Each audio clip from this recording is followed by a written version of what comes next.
សួស្តីបងប្អូនទាំងអស់គ្នាក្នុងថ្ងៃនេះខ្ញុំសូមចែករំលែកអំពីសិទ្ធិមនុស្ស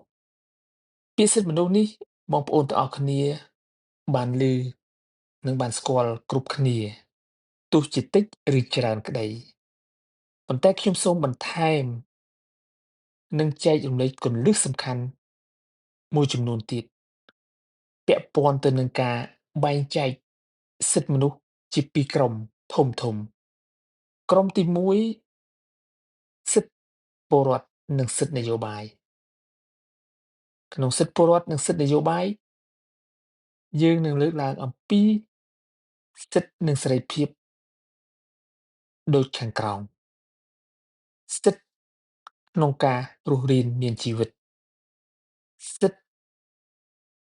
ក្នុងការមានភាពស្មើគ្នាចំពោះមុខច្បាប់សិទ្ធិក្នុងការចូលឈ្មោះបោះឆ្នោតសិទ្ធិក្នុងការ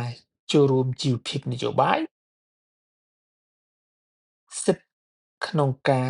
ដឹកនាំកិច្ចការសាធារណៈសិទ្ធិក្នុងការជ្រើសរើសអ្នកដឹកនាំប្រទេស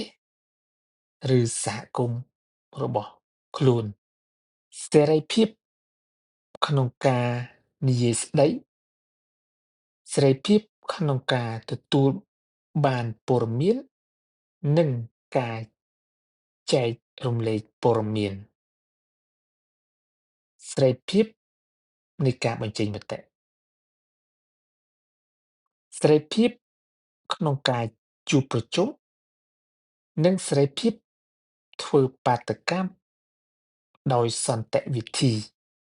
សេរីភាពក្នុងការបង្កើតឬចូលរួមក្នុងក្រុមដែលយើងពេញចិត្តមានន័យថាសេរីភាពក្នុងការបង្កើតនិងចូលរួមសមាគមសហជីពឬគណៈបកនយោបាយជាដើម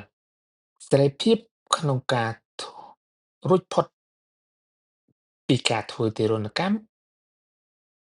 ឬត្រូវបានគេប្រើប្រាស់ដូចទេសចរណ៍សូមអរគុណសូមជម្រាបលា